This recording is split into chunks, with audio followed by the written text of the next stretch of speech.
Hi, I'm Ty, and I'm on a mission to grow as much as I can here at PDX Garden Home, a half-acre urban garden in Portland, Oregon, Zone 8B. I pursue this goal to donate harvest to food pantries and just for the love of gardening. Come along, let me show you what I've been up to this week. Let's talk about growing artichoke seedlings. It's the best time to transplant artichoke seedlings when it's late winter or early spring, when the weather is cool and the soil can be worked.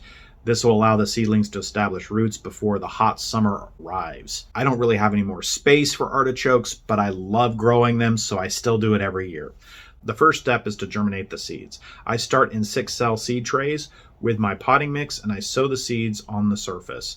I cover them with a fine layer of soil and I water. I put a humidity dome over them, and then I place them under lights in the basement nursery, and the germination will take standard week to 2 weeks to get done. After the seedlings have germinated and I have at least 2 true leaves, I'm going to transplant them into 3-inch pots. I'll water them into those pots and I'll keep them under the lights where they're getting lots of bright light to keep them growing. In the basement nursery first, and then out here in the greenhouse, they're going to stay in those pots for a good 6 to 12 weeks before I ever put them in the ground. Once the weather is ideal for transplanting, I'll take the seedlings out of the pots and then I'll transplant them into the ground. I put it in a bed with full sun and I space those seedlings about 3 feet apart. Columbine, also called Aquilegia, is a native to North America, and it can be grown in a wide range of climates, including cooler regions like Portland, Oregon. Columbine is a hardy plant that can tolerate a variety of soil types and is resistant to most pests and diseases. It grows best in a sunny spot with well-draining soil, but it can also tolerate partial shade. I use it in my shadier areas. Columbine is said to spread easily, but I haven't seen that in my garden. I use a lot of potting soil here at PDX Garden Home. I use it for starting seeds, for growing on plants in 3-inch pots and 1-gallon pots, for larger pots in the garden. I use so much potting soil starting now through the season that it's more economical for me to buy the soil in bulk. When starting seeds, it's best to use a soilless type mix. The potting soil I get from Grimm's Fuel, according to their website, is a combination of aged bark, some sand, and their garden mulch. I believe, but I'm not 100% sure, that the garden mulch is essentially green waste compost. That being said, I do find that this potting mix will produce algae and moss and a little bit of mold, and I occasionally get damping off. I try to increase the drainage by adding some perlite, and I don't think the mix I'm using is actually sterile, but it's not really been too much of an issue for me. If you're going to buy in bulk like I do, then you should have a place to store in a cool, dry place in a sealed container. This will ideally prevent moisture or pests from getting in and keep the soil fresh for future use. I make one bulk purchase a couple yards at a time about this time of year, and then I use these yellow top bins to hold it throughout the year. They're not exactly watertight and they don't get sealed properly because I find rainwater in them, but I don't think it's a problem. It does a good job of keeping it moist. When it's sealed and the weather turns hot and I crack one of these things open, the soil inside is usually still pretty moist, even if it didn't have rain coming into it. So I think it's working just fine for my purposes.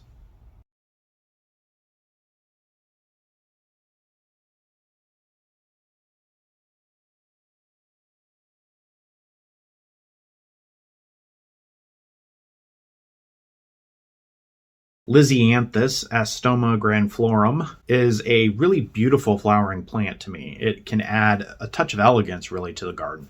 I think the flowers to me look like roses.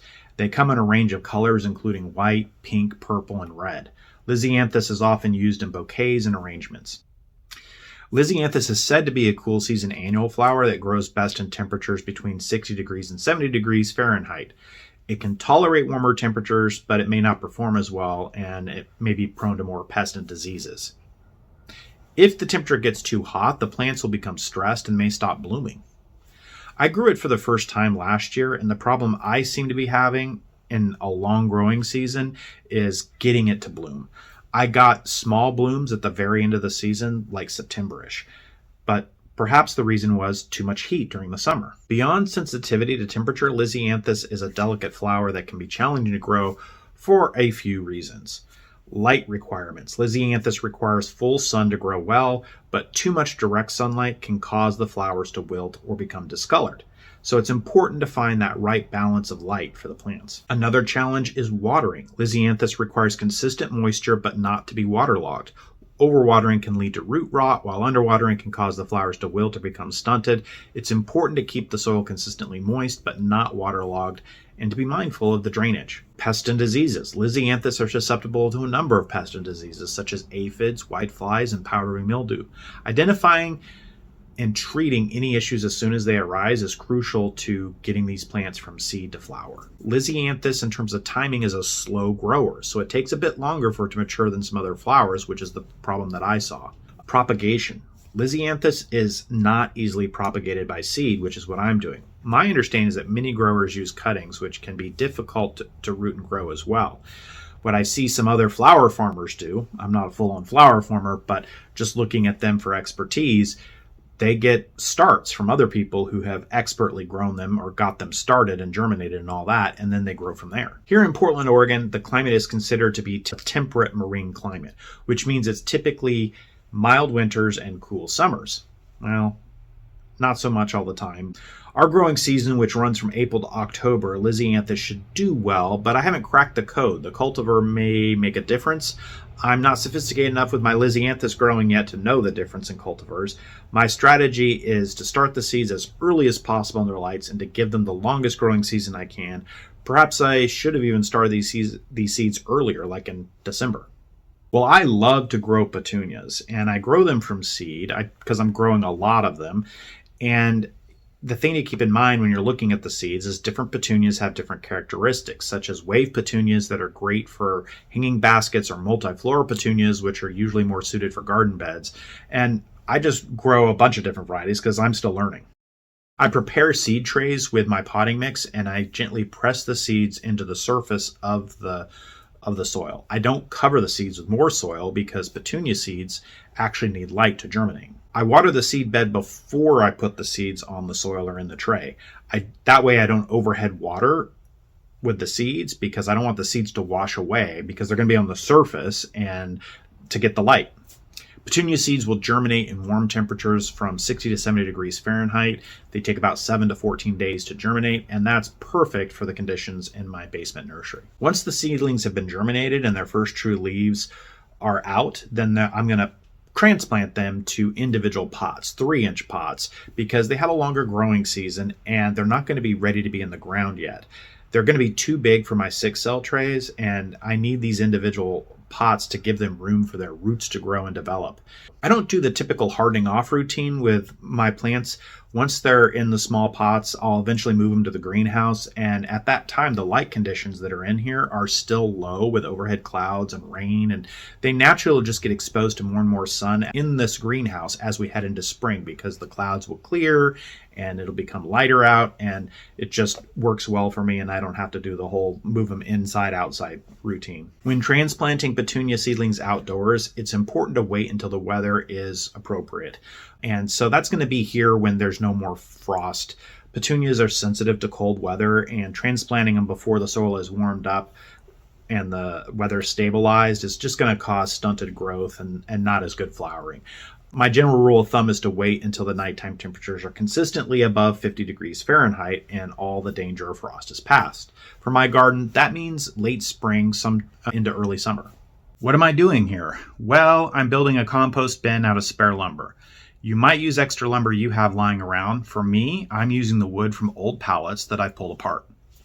My first step is gathering materials. For me, that was pulling the heat-treated pallets apart and stacking the wood roughly by their size. I'm planning for a 4-foot by 4-foot bin, several of them, and 4-foot by 4-foot and 4 feet high. I'm using T-posts at the corners and running wood posts parallel to the T-posts. Then I'm nailing the boards to the sides and pre-drilling pilot holes using basic nails. Keeping it easy. I don't want to get fancy because knowing myself, I'll likely scrap all of this and do it different within a couple years anyway, so I'm not building for permanency here. Of course, the real key to building a compost pile is the materials you throw together in it. Adding the right amount of brown materials like dead leaves and twigs and green materials, grass clippings, fruit, vegetable scraps to the bin. I'm not a baker, so I don't like having to follow precise recipes. So don't ask me what the right amount of each green and brown is. A quick search here on YouTube or Google and you'll find an earful of what different people do. I just throw everything together, and assuming that I have enough green is usually my problem. So I'll pay attention to that and to try to keep it cooking, so to speak. But often I don't even do that. I just throw it all together and I don't have time to look at it for at least a few months, sometimes not 6 months to a year. And by the time I look at it, it's decomposed and we're good to go.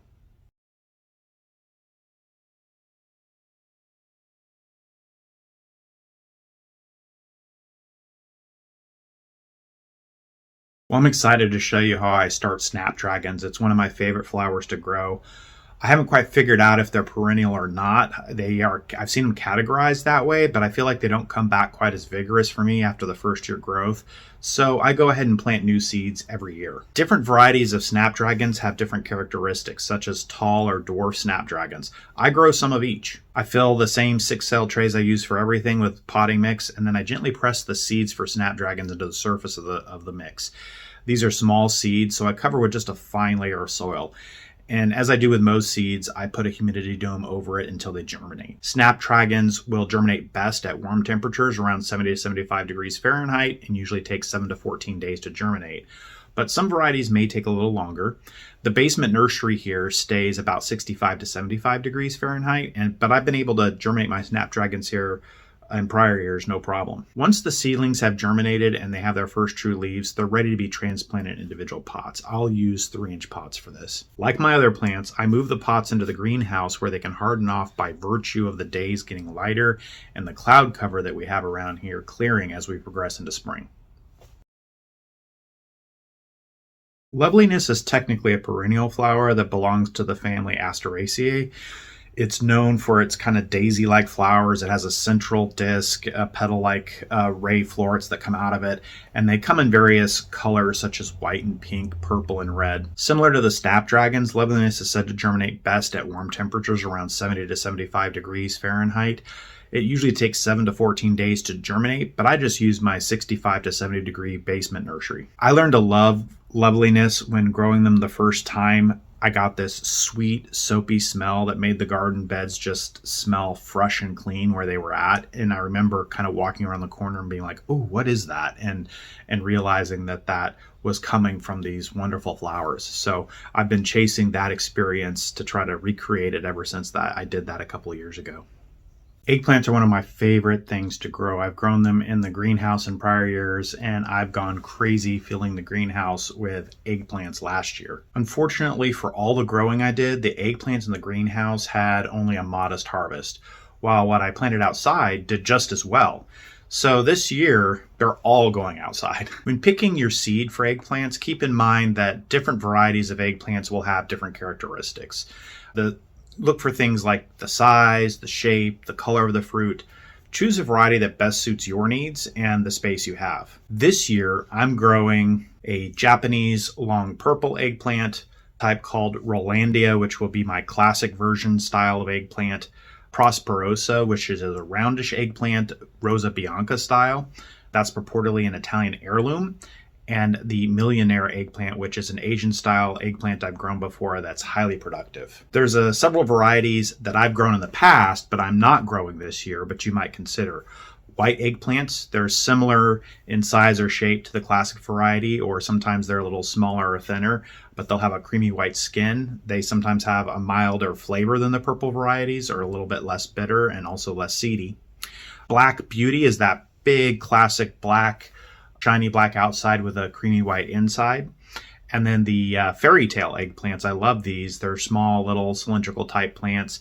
They could be the size of a golf ball. They could be a little bit longer, not quite, more of an oval than a circle.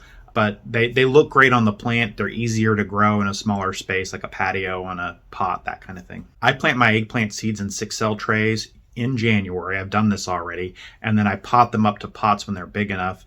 they have their first true leaves. Since I'm starting early and eggplants really like it warm, I'm going to keep them under lights in the basement nursery after potting them up for a few weeks. So they just have a little bit more in the warmth before I bring them out here to the greenhouse where it's not as warm. But this is where they'll essentially harden off in the greenhouse before they're ready to go out into the garden beds.